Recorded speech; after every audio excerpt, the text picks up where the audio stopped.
School of Journalism, and it's my pleasure to be your sort of MC today.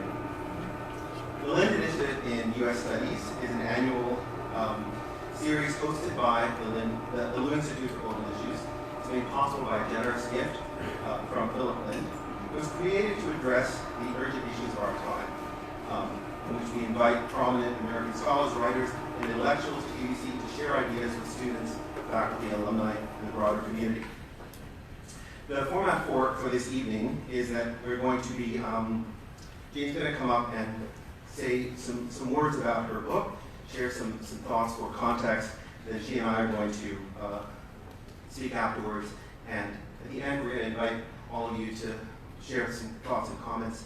And please think about questions, keep your questions short at the end, and we'll turn to you for a few questions. Hopefully you'll have better questions than I've asked and fill in some gaps.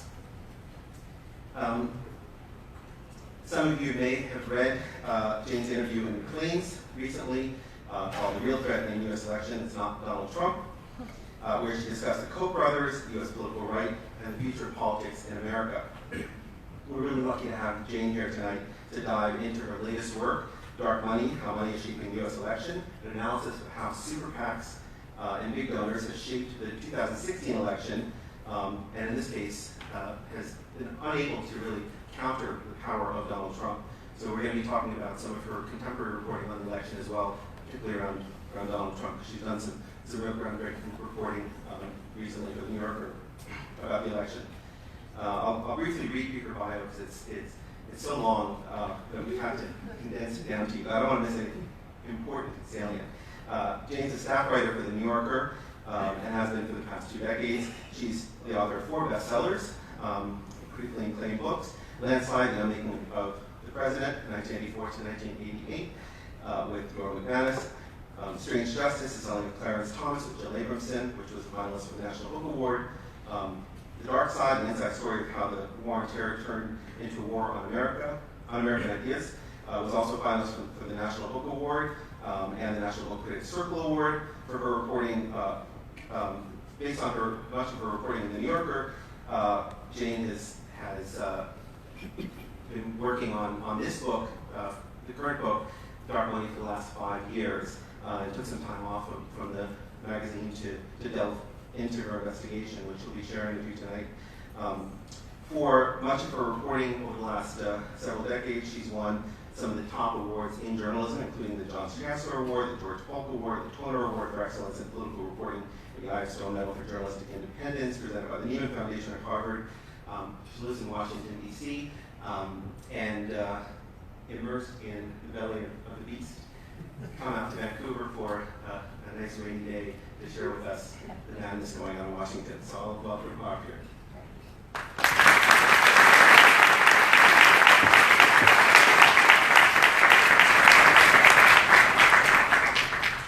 Well, thanks so much, Peter. I've never been to Vancouver before, so I'm really happy to be here, and I'm especially happy to be here at this particular point in our election cycle because I feel I've beat the rush in case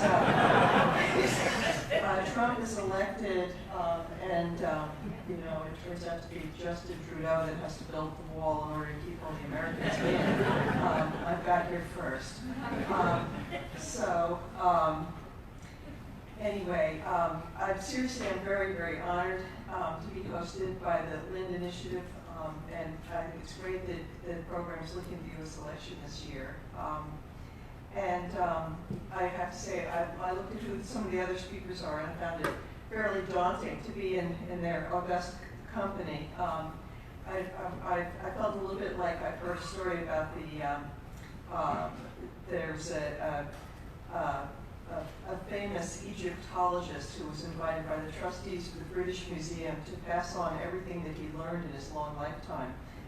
And he was told that he would only speak for 15 minutes. And he said to his friend Oscar Wilde, "How am I supposed to tell them everything I know in just 15 minutes?" And Wilde supposedly answered, "Don't worry, it will be okay. Just talk really slowly." I'll try to see if I make it 15 minutes. I have no promises here. And also, I'm afraid I'm a writer, not a speaker, so I'm going to have to read a lot of, I've jotted down some thoughts. To begin with, obviously much has been written about this election, and I think it's fair to say that actually no one really understands what's going on or why. I asked a friend of mine who's a historian, Michael Kaysen, who teaches at Georgetown. He's an American historian of American history, and he was wondering, I said to him, can you think of any good precedents for what we're looking at that are really apt? And he said, after a while thinking, the closest might be Andrew Jackson, but as being somewhat Trumpian. But Jackson actually had been in the House of Representatives and served 2 terms in the U.S. Senate and was a war hero and a military figure. There's really nothing exactly like Trump. Trump's resume really is a first, and he's shattering precedents in every direction. And it's become the kind of political leader that's made fools out of everyone, including even the most experienced experts. And almost all of the accepted rules of previous presidential contests have been violated. And again, pundits have predicted Donald Trump's demise, and he keeps defying expectations and gravity, despite an almost complete lack of conventional political experience, organization, or, and to the topic of this speech, fundraising. So as a result, there's actually kind of developing a new conventional wisdom this year, which is overturning all of the wisdom of the past, which is that people are now saying, well, maybe money in politics no longer matters in America. Trump's spent far less than many of his Republican rivals in the primaries. And in many states, he's spending dramatically less than Hillary Clinton. In Florida, for instance, Hillary Clinton is slated to spend 53 times more than Trump on television ads. It's a phenomenal disparity. Yet in Florida, which was trending towards Clinton earlier in the year, it's now edging closer to Trump. Overall, as of August, Clinton had raised almost twice as much cash as Trump. She had nearly $800 million, and Trump had just over $400 million. But despite the fact that everyone had predicted that candidates this year would break records for spending, Trump's actually spending less than Romney did in 2012. Yet still the race is neck and neck, too close to call. So conventional wisdom now holds that the cash gap hasn't hurt Trump, and in fact it may even have helped him by enabling him to claim that he's unbeholden to corrupt big backers. And it's true, it may not be much of a choice, the American public, between candidates who were backed by billionaires and a billionaire backing himself.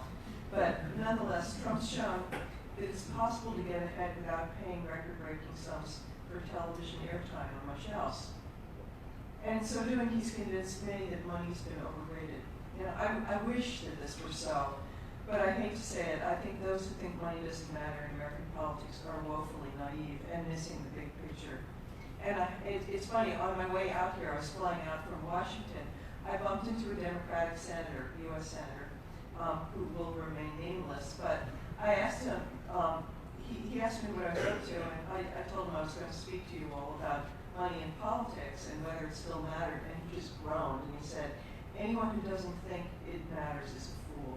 He said, if not for the money that was being spent against them, the Democrats in the Senate would likely take control of the Senate, or at least have much better chances. But Trump, as he put it, was one of a kind. The presidential race this year is an anomaly. It's completely riveting, and it's also completely unrepresentative and misleading. Trump's triumphed only because he's made such a spectacle of himself. He's been able to get for free what the other candidates have to pay for, which is television coverage. As a seasoned reality TV star, he's clearly a genius showman, and particularly compared to most candidates. And much of the media has been utterly unable to resist the ratings that go along with airing him, even unfiltered and live. A new study by the Tyndall Report, which tracks television coverage on the free broadcast networks, ABC, CBS, and NBC, meaning it doesn't even include the cable stations or Fox, which is where the coverage is much more lopsided, has found that Hillary Clinton's gotten more than twice as little coverage on television as Trump has. He's gotten 822 minutes of free coverage since the beginning of the year, and she's gotten 386. Each of those networks attract 24 million viewers approximately a night, so it's almost an incalculable advantage to get that kind of free media. Now, I've experienced the Trump effect in my own work. When I wrote a story revealing what the ghostwriter of Trump's first and biggest best-selling book, The Art of the Deal, really thought of him, and it wasn't flattering. The numbers of readers just hit the stratosphere. In the first week or two, The New Yorker had 5 million individual readers of the story online, which was a record for the year, and I've heard it's on its way to becoming our most read story ever. Now, it probably helped that I actually was able to get Trump on the phone for the story and interview him. It was kind of interesting. He just called me at home. I put in a call and he called back, and he thought it was going to be a positive story about the ghostwriter.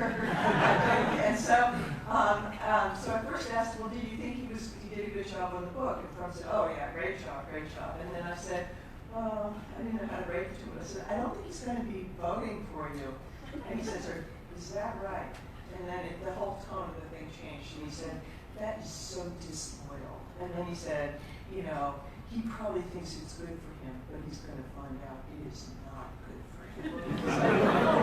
So anyway, it made for an interesting interview. It probably helped the piece a lot. But the thing is, all you have to do is type the word Trump, and you're going to get readers. And it's obviously, as most media outlets now are sort of desperate for readership and viewership, it's almost irresistible.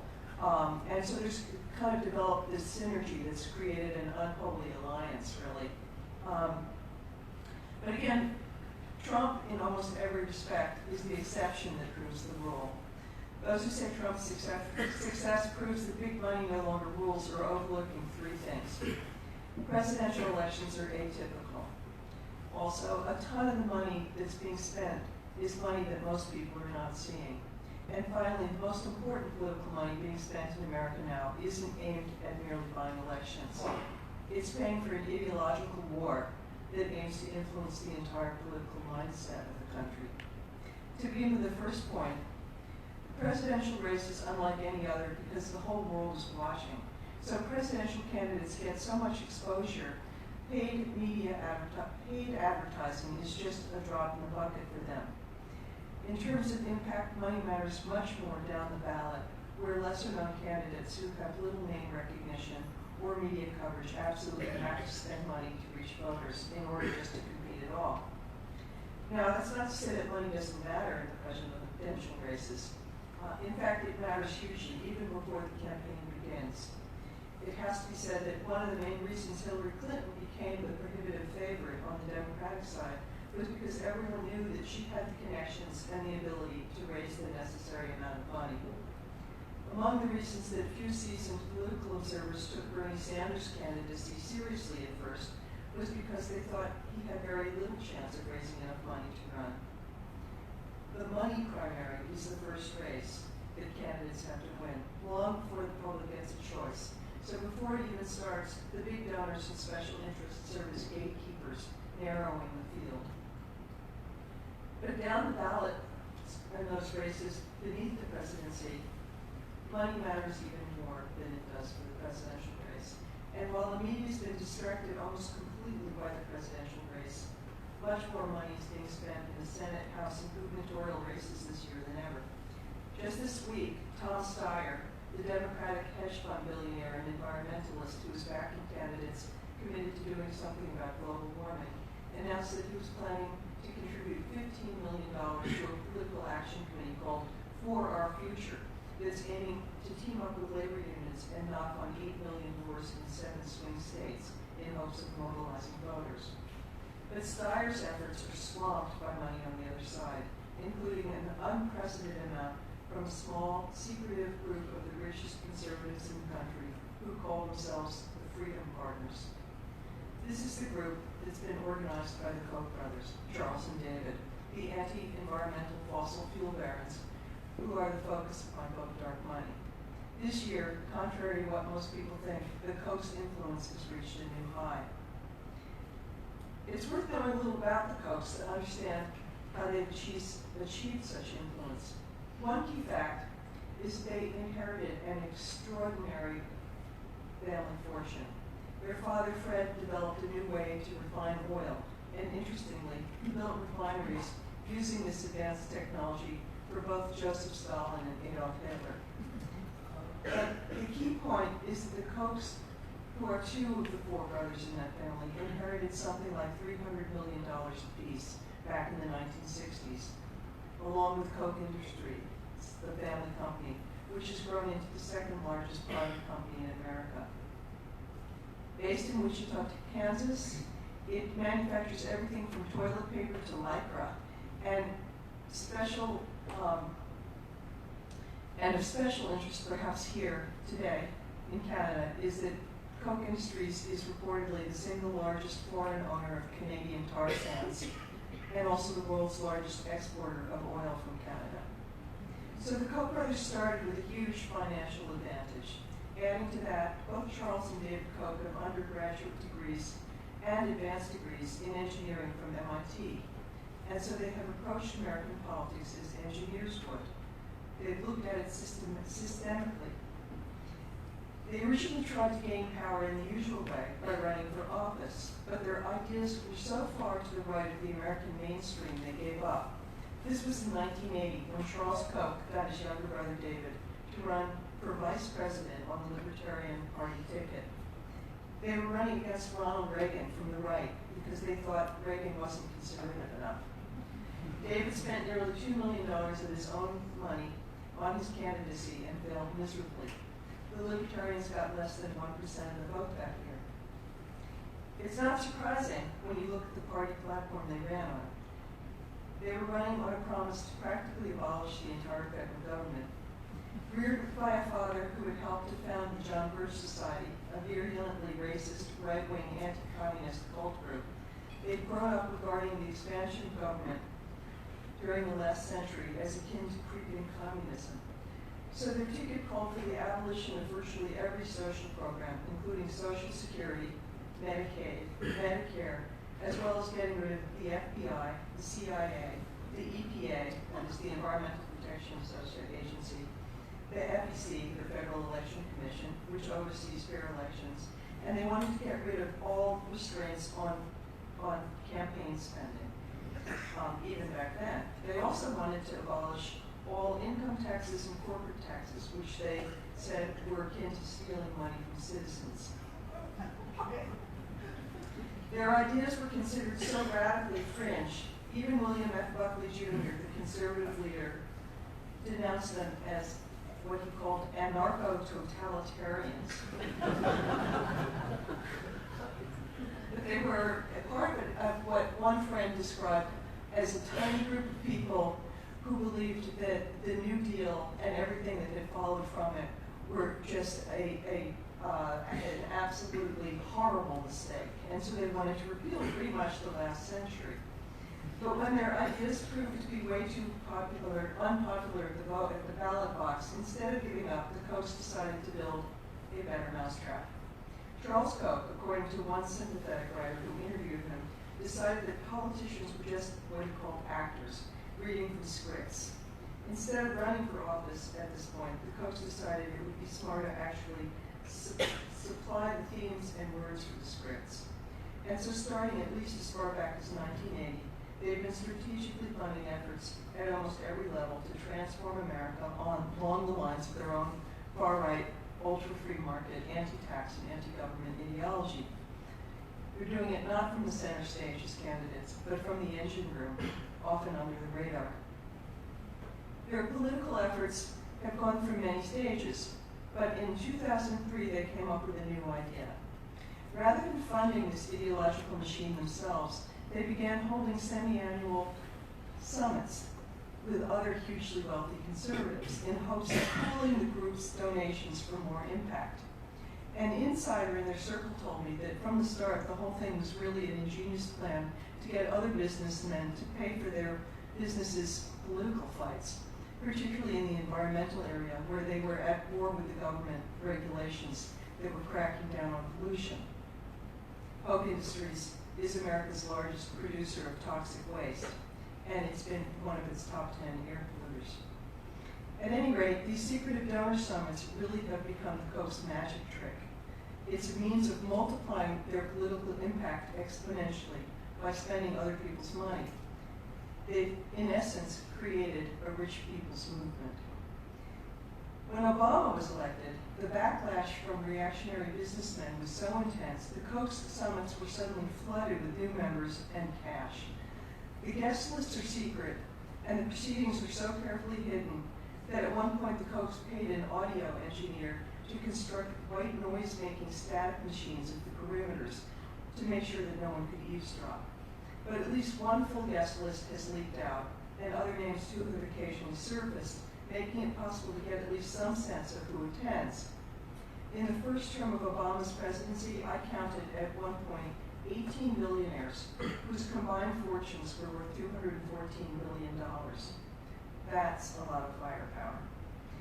This group's money, as I describe in my book, proved instrumental in helping the Republicans take control of Congress in 2010, 2 years after Obama was first elected. This essentially imposed a speed bump, if not a complete roadblock, on the rest of his presidency. In 2012, this group raised and spent nearly $400 million to defeat Obama, and members were hugely disappointed and surprised when it didn't work. They went back to the drawing board, did a lot of navel-gazing, and fine-tuned their approach. In 2014, in the midterm congressional elections, they had more success. There was a record amount of outside money spent that year, meaning money from groups outside of the candidates' campaigns. And by far the largest source of that money was the Koch network. The spending was so concentrated in the hands of a few, it turned out that the 100 top political donors in the country had spent as much as the next 4.75 million people combined. Then in 2015, they set their sights even higher. In planning for this election year, at their summit in January 2015, they set an astounding fundraising goal of $889 million. That's a sum that is nearly as much as the two major political parties individually spent in the last presidential election. But, as many who follow politics know, the Koch's carefully laid plans have been brutally disrupted. They had hoped this year to choose the president, but they were foiled by Trump, who is the one Republican presidential candidate whose views they find anathema. As a result, the Kochs have thus far declined to spend on Trump's behalf in the presidential race.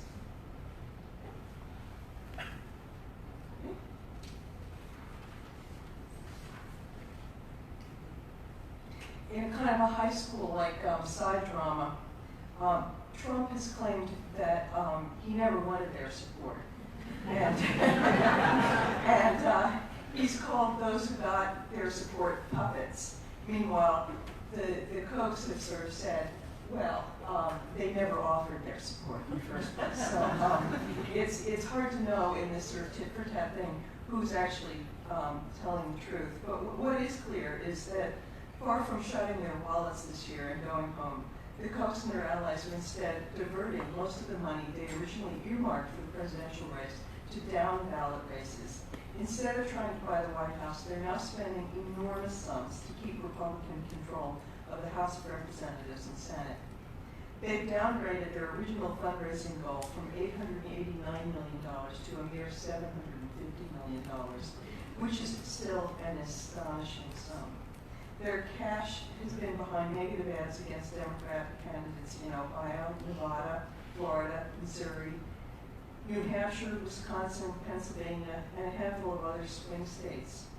And lo and behold, in several of these states, most notably Ohio, where the Koch network spent more than $10 million powering the Democratic candidate Ted Strickland, the odds have now swung from a likely Democratic Senate win to the Republican column. The reality is that money, and the tiny group of people in the country who are willing to spend huge amounts of it and able to do so is wielding greater sway over American politics than any time since the Gilded Age in the 1890s, when the excesses of the robber barons became so scandalous they triggered the country's first campaign finance laws. In many ways, we're back at a tipping point moment like that again. As was true in the 1890s, it's no secret that America is once again facing a crisis of economic inequality. And the worry is that as wealth gets more concentrated in the hands of a few, political influence will also. A growing number of political observers have begun to fear that America is morphing from a democracy to a plutocracy, or even worse, an oligarchy, in which a few ultra-rich individuals use their wealth to effectively buy the political system and use it to serve their own interests. As Joseph Stiglitz, the Nobel Prize-winning economist, who I believe we had here as a guest, said, wealth begets power, which begets more wealth.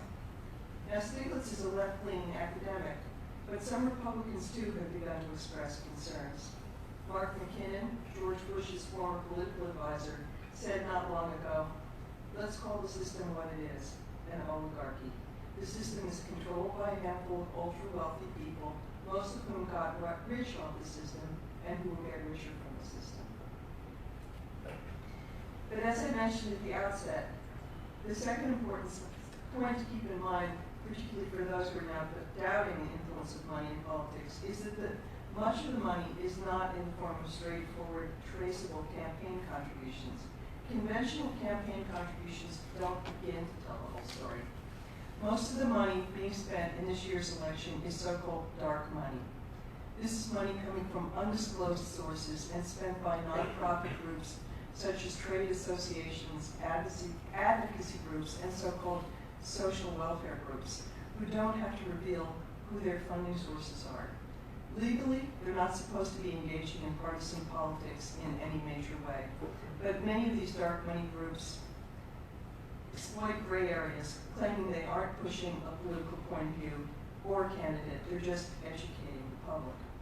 The lines are so blurry, they're almost impossible to cross, and even when they do go too far, they know they can count on weak and often non-existent enforcement. According to one recent study written up by Bloomberg News, only a third of the money being spent in the current campaign is publicly disclosed. The other two-thirds come from dark money groups that can legally hide the identities of their donors. It's a problem that has exploded in the aftermath of the Supreme Court Citizens United decision in 2010, which weakened decades-old limits on what corporations and individuals could spend by declaring that spending money in campaigns is a form of protected speech, and that corporations, like people, are entitled to it. As a result, the balance of power in American politics has shifted from the two major broad-based political parties, the Democrats and Republicans, to a handful of hugely wealthy individual donors. One of whom, it has to be said, is Donald Trump, who of course is right now spending on himself. In fact, I received just this morning a fundraising pitch from him that had promised to match any money that he gets personally up to $2 million. It's not every candidate who can do that. Many of these powerful new players exist in the shadows, barely known to the American public, with almost no accountability despite their disproportionate influence over the country's political process. Now, not all of the money groups that are dark money are conservative. Some, like the Sierra Club and Planned Parenthood, are liberal organizations that support Democratic candidates. But after all of the numbers were tallied after the last election, the 2014 midterms, it became clear that the vast majority of dark money sloshing through America, as much as 80% of it, is coming from conservative groups promoting Republican candidates. So it appears that America is awash in secret political money coming overwhelmingly from the right wing. In the case of the Kochs, they've used this dark money to build and run what a recent study by two Harvard University professors, Dave Scotchfall and Alexander Hertel-Fernandez, described as an unprecedented and unparalleled permanent private political machine. It's akin to, and in fact in some ways supplanting, the Republican Party. Recently, the Republican National Committee beefed up its operation, but amazingly, the Koch's private network of political groups still has a bigger payroll. While the Republican National Committee has a paid staff of about 1,100 employees, the Kochs have approximately 1,600 paid staffers in 35 states. Their operation now covers 80% of the population. This represents a huge escalation from just a few years ago. As recently as 2012, Americans for Prosperity, their main group, had a paid staff of only 450. In the past few weeks, the Kochs have announced plans to expand further and consolidate many of these staffers under the banner of their largest political advocacy group, Americans for Prosperity. They run it centrally like a private business, with divisions devoted to various constituency groups like Hispanics, veterans, and young voters.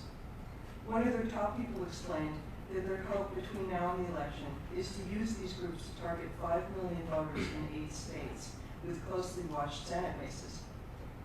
In the past, labor unions probably provided the closest parallel to this kind of private political organizing, but they, of course, represented the dues of hundreds of thousands of members. In comparison with the Koch network, it's sponsored by some 400 people. It's for this reason that the Harvard professors who studied it say that the Koch network is like nothing we've ever seen. As I mentioned at the top, though, the third point to keep in mind is that elections are only one project of these ultra-rich donors. The Kochs and their allied donors are not just trying to win elections, they're trying to change the way Americans think. Their sphere of influence now touches on almost every aspect of American public life. They're using their fortunes to fund political, legal, and intellectual and cultural institutions. One huge focus right now is their effort to fund free market academic programs all across the country. At last count, they were funding such programs in 300 colleges and universities and expanding rapidly in hopes of shaping the political views of the next generation. There's always been big money in American politics, and there is a fair amount of it on both sides, but there really is no match for the amount and the ambitious strategic planning of the Kochs and their allies.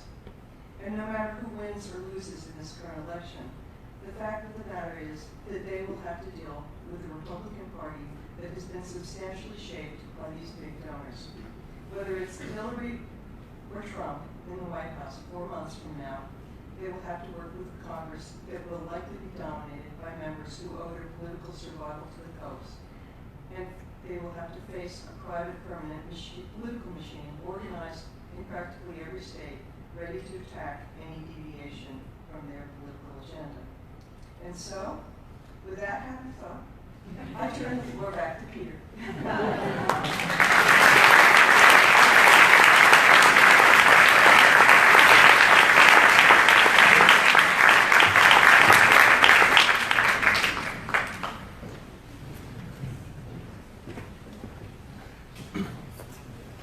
Well, there's a saying in journalism, we don't report on plane landings, we report on plane crashes, and you would minimize that. Because there's We all just crashed. yeah. Let me start with Hillary Clinton. So she famously years ago talked about a vast right-wing conspiracy that was going for not just her, but of course her husband at the time. Is it not working? Hello? I gotta go closer. Okay. Hello? Looks like I'm gonna have to go close to the mic. So I'm starting with Hillary Clinton. Hillary Clinton famously talked about a vast right-wing conspiracy that was targeting her and her husband at the time, and it continues, and she still refers to it. Does this right-wing conspiracy trace back to the Koch brothers? Well, first of all, I don't really, as a reporter, feel comfortable with the word conspiracy, really. I mean, I've covered enough different kinds of organizations to think that conspiracies very rarely work. People are just too disorganized, basically, and not successful. But so anyway, I don't want to be buying into the idea that there's a conspiracy. Also, the other thing is, it's not really that vast. What interested me so much about the Kochs is this is actually a very small and disproportionate group of people. what's vast are their fortunes. And yes, many of the players that took on the Clintons when Bill Clinton was president are the same players. And if you read the book, you can see that Richard Mellon Scaife is one of the people whose fortune goes all the way through. He's one of the Mellon family, so Gulf Oil. And so, yeah, I mean, there are a number of these people who have been at this for 40 years. And I suppose what part of the reason I wanted to write the book is I've been in Washington for a long time, and I've been amazed at their success in disrupting things, even though they are so far on the fringe and not that big a group. I mean, virtually everything you write about in your book, specifically with respect to Kochs, describes what many people might see as unethical, or depending on their political perspective, but not illegal, right? There is an aspect. I mean, there's certainly an argument here that the law allowed, if the law allowed, factories to pollute, at will. Factories might pollute at will and say we have a fiduciary responsibility to our shareholders to maximize our profit, and the law allows us to pollute at will. So we would actually be acting unethically if we didn't do that. And to some extent, you hear this argument from them as well, that the law allows us to do this, we're taking advantage of it. But there is a fundamental thing here that you didn't address in your talk here, which is the law itself. So maybe you could talk about the legal changes that have happened that have opened up the floodgates for the Kochs to really take advantage of. Well, I mean, the Citizens United case is the one that really truly changed things. But the Kochs were early adapters, you might call them, in that they understood very early on that they could take organizations that looked like charities and philanthropy and weaponize it and use that as a political weapon, really. And so they've been doing this for a very, very long time. They've been kind of at the forefront of it. But I have to say, legally, not everything they've done has been legal. They've had a tremendous number of legal problems for a company. I mean, they've had some of the biggest judgments for polluting in America have been levied against Koch Industries. But in terms of their political influence. In terms of their political influence, they almost got in trouble a couple times. They've been right there on the edges, and they pushed the envelope in many ways. They had to pay a fine recently also for some shenanigans in the last presidential election. So you described here how disproportionate the amount of money, particularly from the Kochs, but of course others, goes into the right-wing causes. I mean, the law allows this to happen on both sides. And you do have some people, George Soros famously has put a lot of money into political action. Why don't we see more of this coming from the left? Is it just the left is poor? They don't want to play this game? Why aren't they utilizing this, what many people see as a flawed system with Citizens United, but taking advantage of it to influence politics? Well, I mean, the thing is that on the left, or the Democratic side, they object in principle to the idea that you should buy power like this. So a lot of the people who are big funders on the Democratic side, they're doing that but holding their nose. They're doing it because they're saying we have to do it in order to be competitive with the other side. But they don't feel comfortable with it. And I mean, I've interviewed Soros's people. I actually did a long profile of Soros, and he's felt that way to a large extent too. Also, I mean, the thing is, on the other side, on the Republican side, many of the big donors are corporate donors, people like the Kochs who own a tremendous company, and it's almost a good investment for them. And it's not really true on the Democratic side so much usually, but I mean, what the Republicans are doing is investing in policies that are great for their business. And so the payoff, if you get the right people in office, is your tax rate will go down and the regulations will loosen up on your business. I mean, it's a very self-perpetuating kind of thing.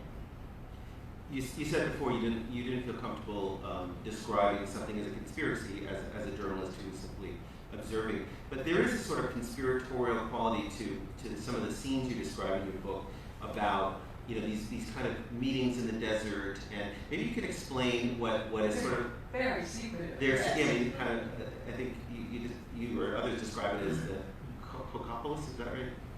Coctopus. Coctopus. And it's not my term. It's Yeah. what it's actually what other libertarians made it up about the Cokes, because rather than seeing them as pure believers in libertarianism, it didn't take very long for the other libertarians to think these guys are really just pushing their business interests. And so they said about the Cokes, they've got the Coctopus with tentacles and all these different projects. Well, can you describe some of those kind of secret meetings that you'd heard about?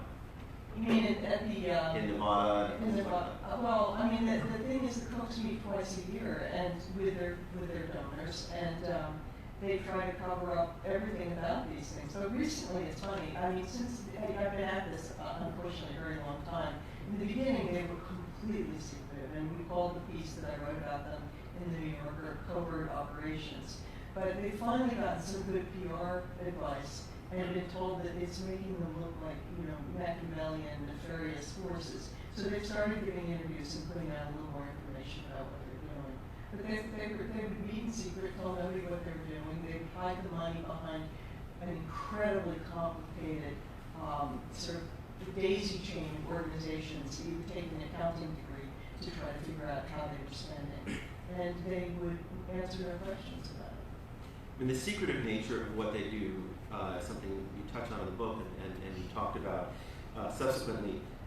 They don't that's part of their MO, right, is to sort of pull the strings behind, as you said, the politicians of it, the actors, we're writing the script, but they don't necessarily want the script. They don't put their name on the script. Well, I think they realize that once it's known that they are the source of money, people will sort of wise up and think, well, there's something in it for them. They're not doing this just for altruistic reasons. These people are not just, Americans for Prosperity, which is the name of the group. They actually own the biggest, or the second largest private company, and it has a lot of self-interest in what it's pushing. But also the thing about the Coke secrecy is they learned this from their father. He was one of the founders of the John Birch Society, which is a very, very secretive group. And their father had a motto in the family, which was, it's when the whale surfaces that he gets harpooned. It's when he spouts, I think that's what he said, it gets harpooned. And so they purposely decided no spouting, no surfacing, and that he would go underwater. And so they tried, I've interviewed a number of people who worked with them. Many had to sign legal non-disclosure agreements, and they also, people were afraid to talk about them. They find them scary and intimidating. Well, you certainly have had you've been on the receiving end of that intimidation and that fear. They went after you directly when you were working on this book. They tried to smear your name and destroy your career. They hired private investigators to follow you. Can you explain a little bit about how they went on the offensive with you? Well, we were talking about this in the class a little earlier, and we decided that the way to look at this is that it was actually very flattering. That they cared so much about what a reporter would do. I wrote a piece in the New Yorker that they didn't like, and in retaliation, they made a pretty concerted effort to try to take me down. And what they did was, it took a lot of reporting to figure out what they did. I finally was able to get some sources and pieces together. They put together a boiler room operation that was run by a private investigator who had been the former commissioner of police in New York City, Howard Safer.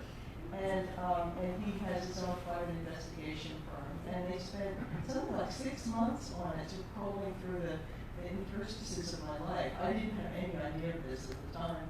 And they went through my old boyfriends and any kind of legal problems, and then I guess they didn't find anything too interesting, which I could have told them.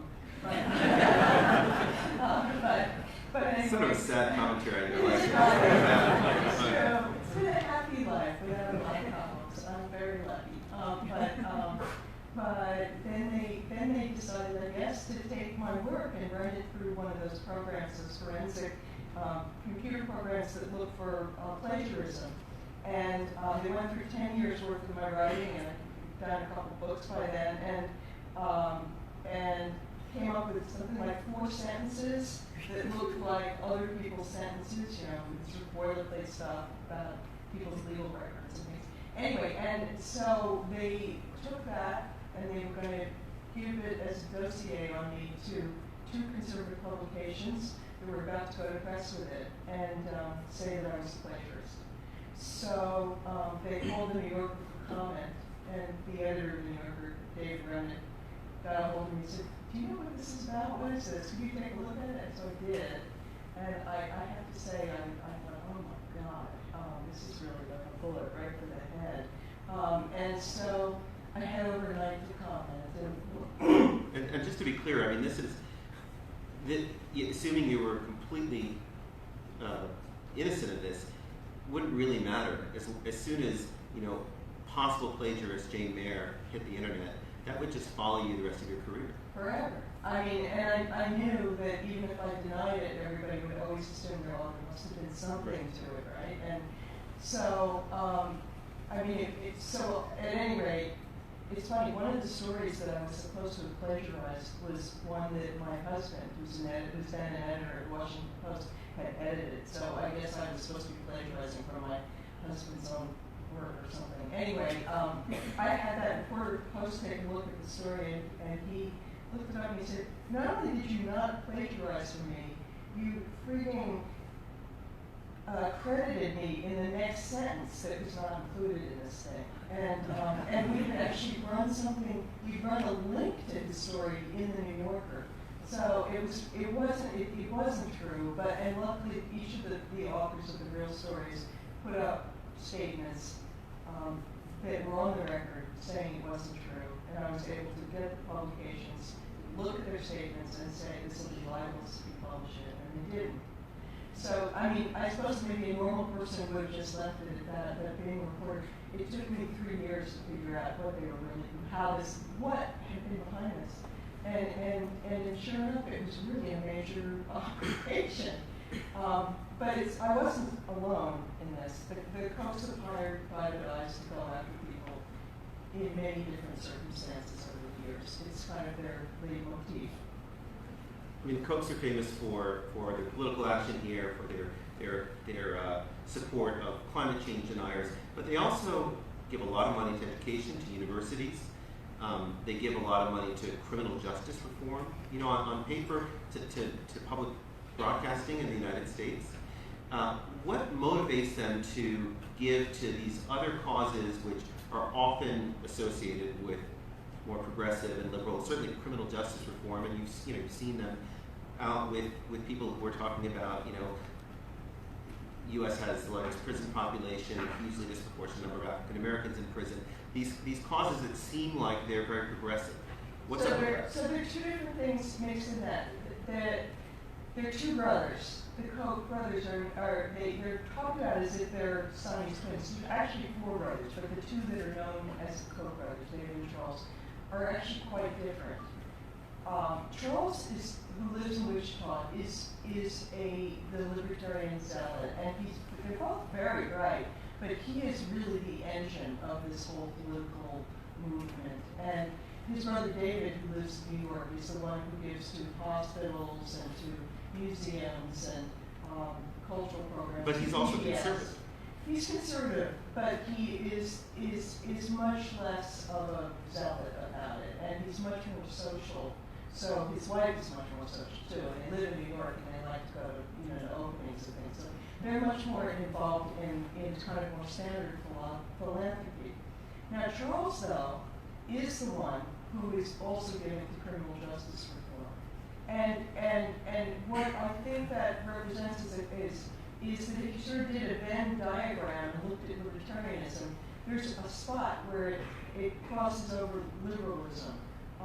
And in that, the criminal justice reform is really it. And for Charles Koch, the reason he's against sort of very, you know, sort of punitive prison sentences and huge prisons is that he's anti-government. He wants a weak state. and they are libertarians. They, as I said, in 1980, I mean, they basically wanted to take apart most of the federal government, including the FBI. So this is kind of in line with that part of his thinking. And that's partly where it's coming from. And then part of it is also, it's a great issue for polishing their image. And so they've been trotting it out in a big way for the last couple of years. What happened after the 2012 election when Romney didn't win and they poured so much money into this race, and they thought until the afternoon of the election that Romney was going to win, and they were really crestfallen. They went back and did a lot of market research to try to figure out what went wrong. And they are, again, they've got all the money in the world, and they're very smart, and they do tons of polling, and the conclusion that they got from all this market research was that the public thought they were greedy. And so if they wanted to get anywhere, they were going to have to be seen as altruistic. And one of the other findings was the best thing that they could do would be to form alliances with unlikely partners to solve problems. So the next thing that happens is they've got this criminal justice reform thing going. They're holding hands with Valerie Jarrett in the Obama White House and talking about how we all need to get together to solve these problems. So it seems to be partly related to that.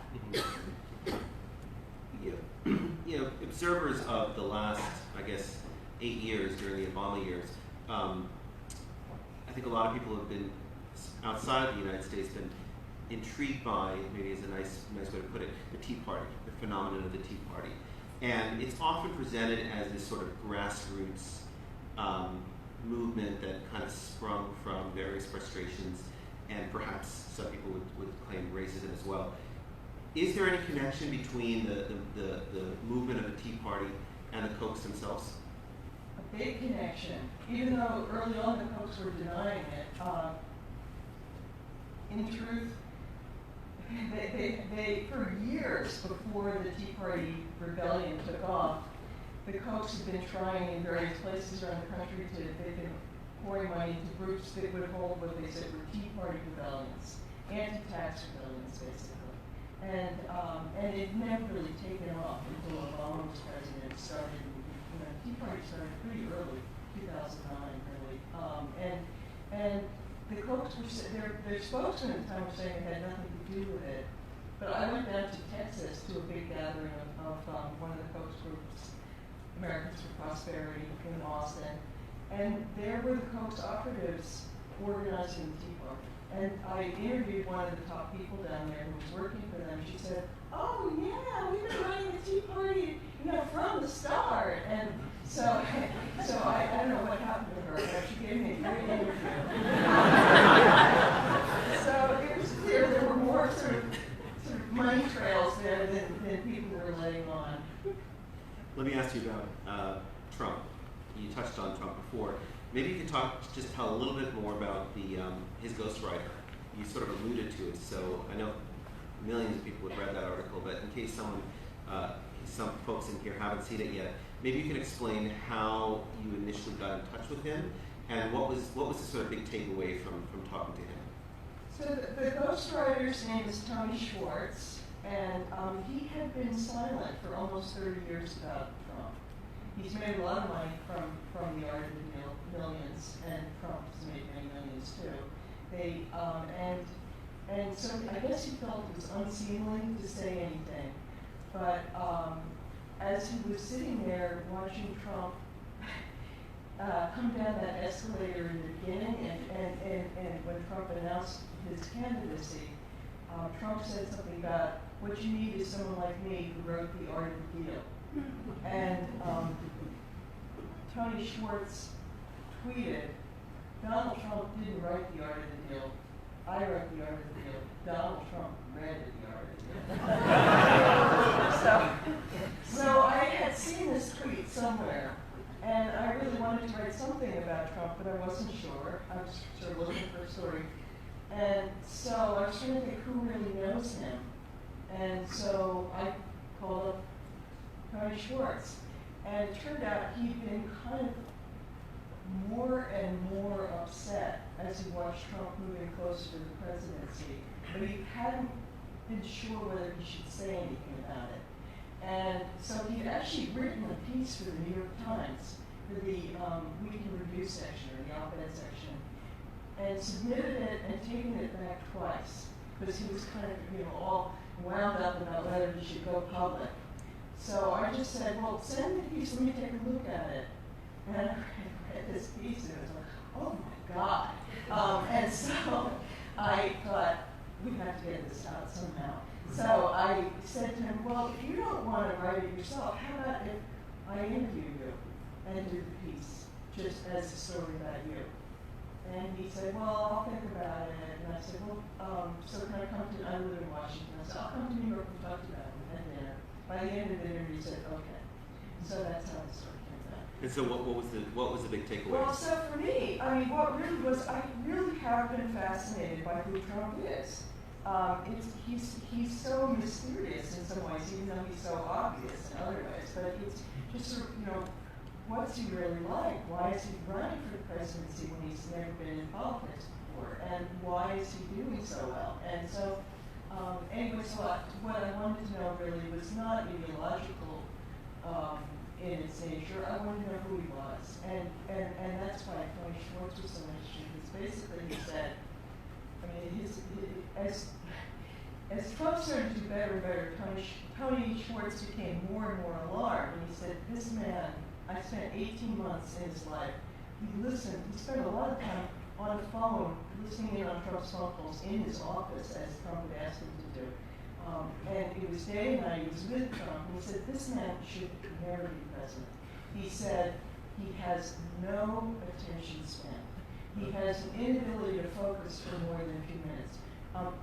Tony Schwartz, in order to write a book, had to get Trump to sit down and talk to him. It was supposed to be Trump's autobiography. And he couldn't get him to sit still for more than a few minutes. It was just, he was so afraid that he couldn't get the material out of Trump that he wouldn't be able to do the book. At one point, he almost gave up. And that's when he came up with the idea of just listening in on his phone calls, because he couldn't get Trump to talk to him or to reflect on anything.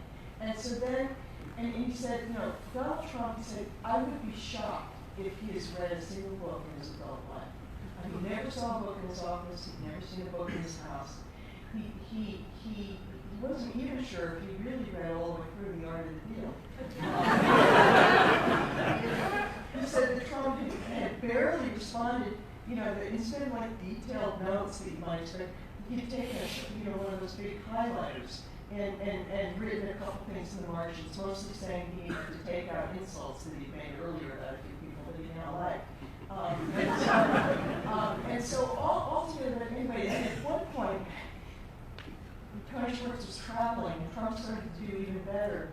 And I got this email from Tony Schwartz saying, in case I haven't been absolutely clear, let me just say that if Donald Trump gets his hands on the nuclear codes, civilization as we know it may be over. So I emailed back, can I quote that? And that went into the piece. But basically, he also said he was just a terrible liar. He said lying is his first nature, and interestingly, that he thought that Trump felt no sort of moral compunctions about it. That gave him a great advantage, because most people feel, a little bad about it. But that Trump lied without, any kind of worry, and that he did it really well. And he kind of talked himself into thinking, well, if it's not true, it should be true. And so that's why he sort of sees these changing explanations from him. As a great admirer of your reporting and a fan of this book, I have to admit I was a little worried when I saw both Trump and Bernie Sanders gaining so much momentum early on. I was like, oh my God, Jane is finally They're contradicting my plot. not going to have first non-bestseller. What's going on here? So were you worried that their storyline was, and what was really playing out was contradicting your plot line, which is that these guys really are in control of everything? Because the whole election, certainly for a long time, was hijacked by non-code people.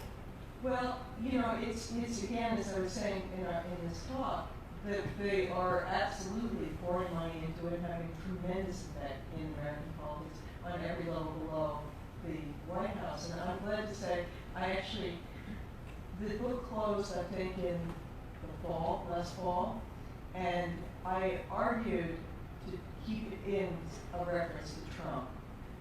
And it actually covers Trump a little bit, and it says that his main support, or one of his great selling points, was that he was riding the backlash against big money and saying that he is his own billionaire instead of being owned by other billionaires. And so I'm glad I got that into there. I think the truth is that the Kochs have had a really difficult time with the White House. It's the hardest buy in American politics, and most expensive and most exposed.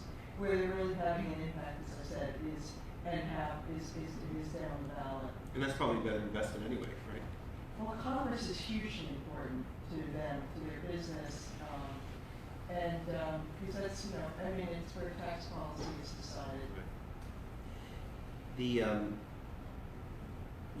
Trump has presented himself as, he can't be bought, but his vice presidential candidate, Mike Pence, is one of the Koch's favorite politicians, right? I mean, what's the connection there? Well, I can't say that Charles Koch got him on the ticket or something like that, but I can say that Charles Koch in 2012 picked Mike Pence as the single politician he wanted to have run for president.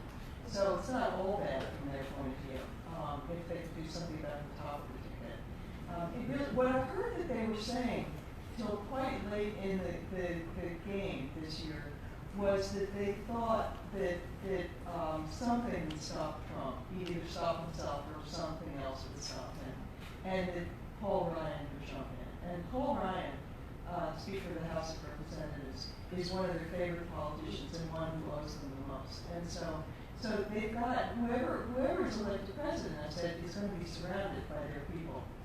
So, well, you mentioned Paul Ryan. I think a lot of observers were curious why Paul Ryan didn't jump in, given that it seemed like a good environment for him. He has the backing, he could raise the money, and he's seen, certainly next to Trump and some of the other candidates, was seen as kind of a mainstream insider, but a mainstream person who's somewhat likable. He's run and passed for the ticket. Why do you think he didn't run? I don't really know, and I think it's curious because I think he would have done really well. And I imagine at some point he probably will run, maybe, and I would think he'd be formidable as a candidate. He very much reflects the Koch's thinking, but he's a very attractive package that he delivers it in. Because he has a way of talking about kind of their anti-government philosophy in a way that makes it sound like it's really going to be good for the little voters. And the Kochs have a hard time delivering that message as two people whose fortune is worth $86 billion. I think for Canadians, for people all over Europe and other parts of the world where there isn't quite such a two-party system, a lot of people have wondered why, just in general, why is there such a two-party system? That's kind of an interesting historical question, but any time in certainly modern history, it seems like now would be the greatest time for a third-party candidate to really take hold, because both Hillary Clinton and Donald Trump are the least popular candidates ever to run, certainly in our lifetimes, according to polls. Why do you think a third party hasn't been successful in any way? I mean, far less this year than many other years, where you had third party candidates who were household names, got into the debates. They're largely unknown third party candidates. They are, but in truth, they're not doing well, either of them. But Jill Stein and the Green Party and Gary Johnson and the Libertarian Party. But if you put their support together, it could turn out to have a huge effect on the election, because it's mostly stealing young voters away from the Democratic side, if you take a look at it. And so It could be possible that just as Ralph Nader took enough support away from Al Gore to elect George W. Bush, that those third-party candidates will take enough support from Hillary Clinton to elect Trump. I mean, it's a concern, I know, from having interviewed people in the Clinton campaign. They're worried about it. But why is there really not? I mean,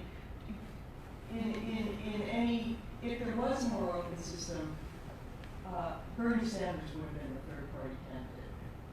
He wasn't even a Democrat, he was an independent until recently, and so that would have made sense. But again, structurally, it has to do with money. It has to do with the amount of money it takes to get on the ballot in every state, and organization. So it's a pretty closed system. But maybe sort of a better question that I should have asked you was, why didn't? Because I mean, Jill Stein and Gary Johnson are weak candidates, to be, at least in my opinion, and I think a lot of people's opinions.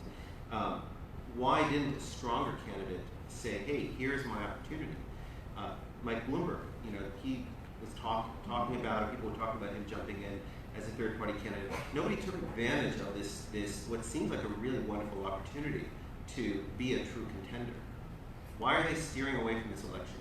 Well, I mean, I think that they see it as a, going up against Trump is not going to be a particularly fun experience for most people.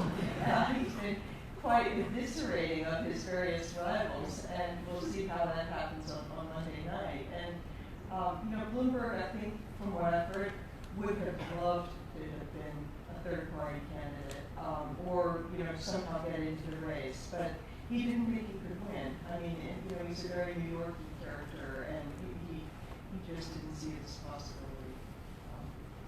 Well, I want to turn to some questions, but I want to ask you maybe one last question while some people maybe think of some questions to ask you. And if you could please keep your questions, one question or two questions, and keep them short.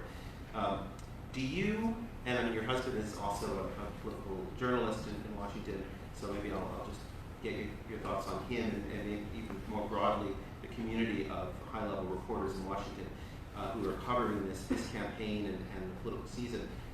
Do you have a sense of the potential historical importance of right now? I mean, is this like a period of time where historians will write about as a turning point in America in your sense, or is it, we're just kind of, it's a trajectory that continues? I may be wrong because I'm right in the moment, and sometimes it's very hard to have any kind of perspective when you're so immersed in something. So I reserve the right to take it back later. But it feels like the most important and historic election I've seen in my lifetime. I don't think I've seen anything like this, and I did cover Reagan. And that was a super big turning point also. But Reagan had been, governor in California for 2 terms, and he kind of had some background that was, he was ideologically versed in issues. This is just such a wild card. It's a really an amazing situation, I think. I envy you being able to cover it from Washington. It sounds like the funnest job right now. Why don't we turn to some questions? Are we going to pass microphones around?